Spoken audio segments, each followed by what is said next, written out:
गुरुर्ब्रह्मा गुरुर्विष्णु गुरुर्देवो महेश्वरः गुरुर्साक्षात् परब्रह्म तस्मै श्री गुरुवे नमः। ॐ गजाननं भूतगणाधिसेवितं कपितजम्बुफलचारुभक्षणम् उमासुतं शोकविनाशकारिकं नमामि विघ्नेश्वरपादपङ्कजं। सच्चिदानन्दरूपाय विश्वोत्पत्त्यादिहेतवे तापत्रे विनाशाय श्रीकृष्णाय वयं नुमः।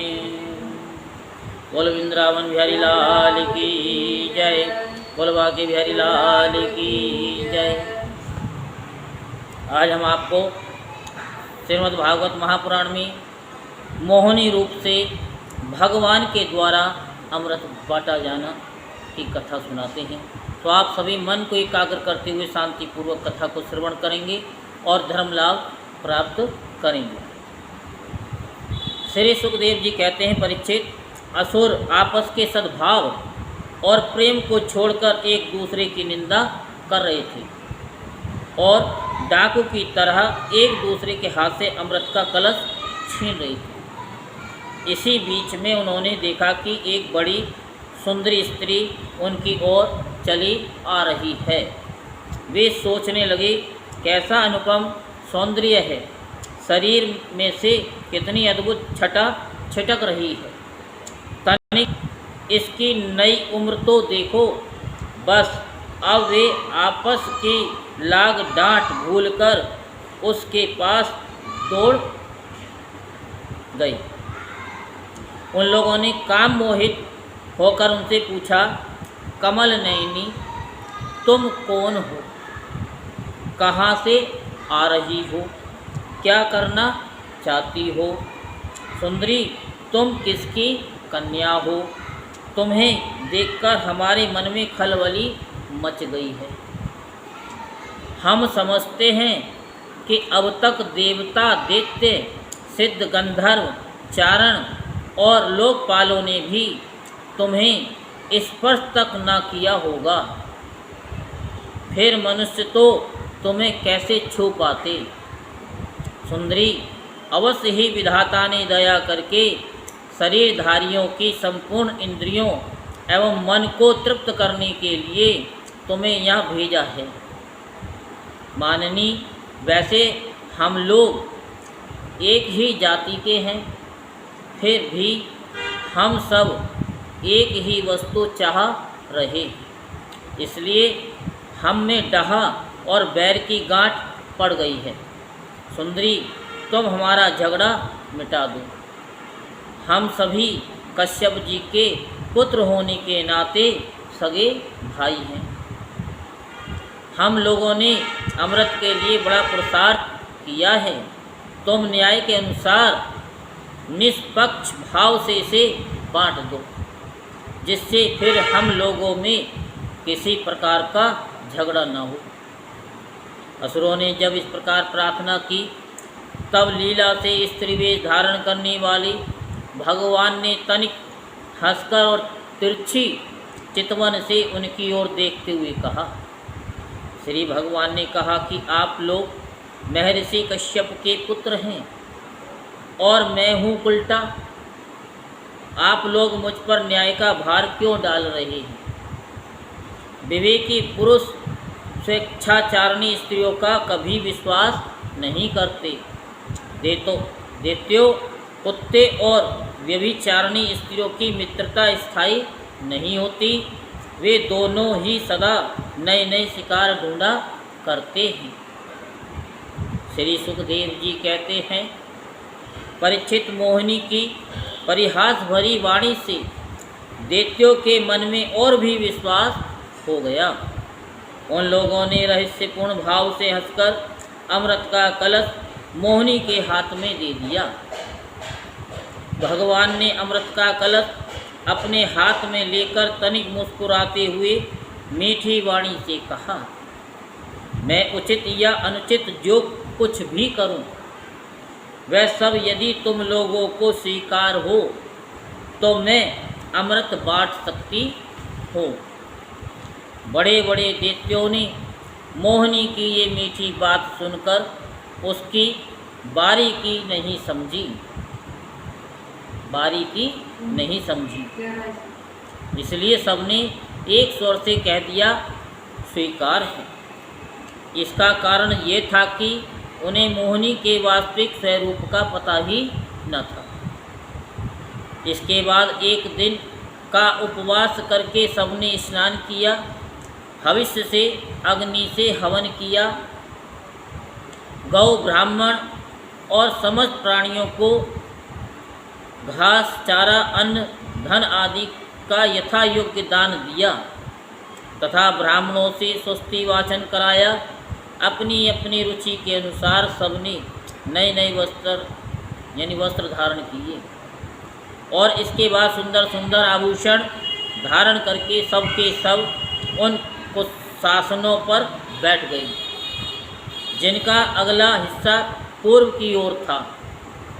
जब देवता और दैत्य दोनों ही धूप से सुगंधित मालाओं और दीपकों से सजे सजाए भव्य भवन में पूर्व की ओर मुख करके बैठ गए, तब हाथ में अमृत का कलश लेकर मोहिनी सभा मंडप में आई।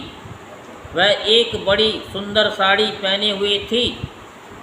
नितंबों के भार के कारण वह धीरे धीरे चल रही थी। आंखें मद से विहल हो रही थी। कलश के समान स्तन और गज शावक की सूंड के समान जगहें थीं। उसके स्वर्ण नूपुर अपनी झंकार से सभा भवन को मुखरित कर रहे थे। सुंदर कानों में सोने के कुंडल थे और उसकी नासिका कपोल तथा मुख बड़े ही सुंदर थे। स्वयं पर देवता भगवान मोहिनी के रूप में ऐसे जान पड़ते थे मानो लक्ष्मी जी की कोई श्रेष्ठ सखी वहाँ आ गई हो। मोहिनी ने अपनी मुस्कान भरी चितमन से देवता और दैत्यों की ओर देखा तो वे सब के सब मोहित हो गए। उस समय उनके स्तनों पर से अंचल कुछ खिसक गया था। भगवान ने मोहिनी रूप में ये विचार किया कि असुर तो जन्म से ही क्रूर स्वभाव वाले हैं, इनको अमृत पिलाना सर्पों को दूध पिलाने के समान बड़ा अन्याय होगा। इसलिए उन्होंने असुरों को अमृत में भाग नहीं दिया। भगवान ने देवता और असुरों की अलग अलग पंक्तियां बना दी और फिर दोनों को कतार बांधकर अपने अपने दल में बैठा दिया। इसके बाद अमृत का कलश हाथ में लेकर भगवान दैत्यों के पास चले गए। उन्हें हाव भाव और कटाक्ष से मोहित करके दूर बैठे हुए देवताओं के पास आ गए तथा उन्हें वह अमृत पिलाने लगी जिसे पी लेने पर बुढ़ापे और मृत्यु का नाश हो जाता है। परीक्षित असुर अपनी की हुई प्रतिज्ञा का पालन कर रहे थे। उनका स्नेह भी हो गया था और वह स्त्री से झगड़ने में अपनी निंदा भी समझते थे, इसलिए वे चुपचाप बैठे रहे। मोहिनी में उनका अत्यंत प्रेम हो गया था। वे डर रहे थे कि उससे हमारा प्रेम संबंध टूट ना जाए। मोहिनी ने भी पहले उन लोगों का बड़ा सम्मान किया था, इससे वे और भी बंध गए थे।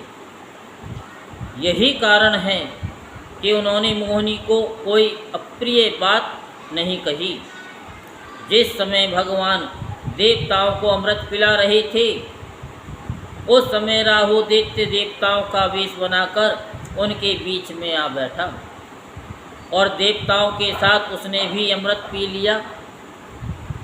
परंतु तत्क्षण चंद्रमा और सूर्य ने उसकी पोल खोल दी। अमृत पिलाते पिलाते ही भगवान ने अपनी तीखी धार वाले चक्र से उसका सिर काट डाला। अमृत का संसर्ग न होने से उसका धड़ नीचे गिर गया, परंतु सिर अमर हो गया और ब्रह्मा ने उसे ग्रह बना दिया। वही राहु पर्व के दिन पूर्णिमा और अमावस्या को वैर भाव से बदला लेने के लिए चंद्रमा और सूर्य पर आक्रमण किया करते हैं।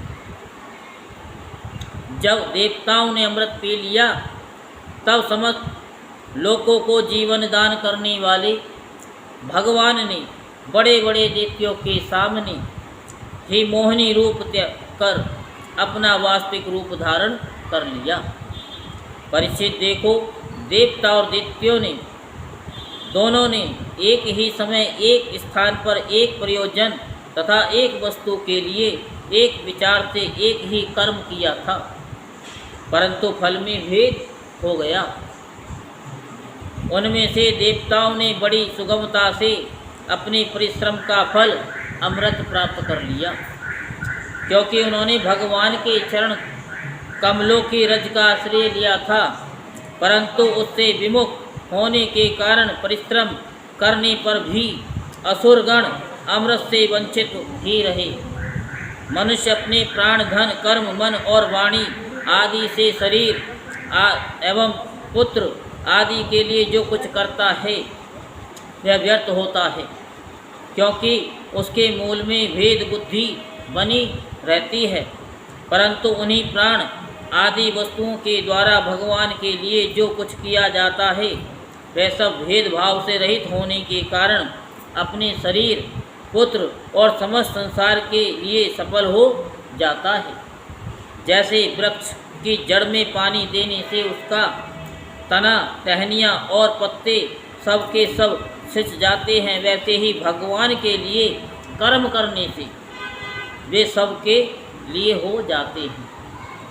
जो भी कर्म करें भगवान के लिए करें, ये बता रखा है ना कि जो भी कुछ करो कि ये भगवान हम आपके लिए कर रहे हैं, तो उसका फल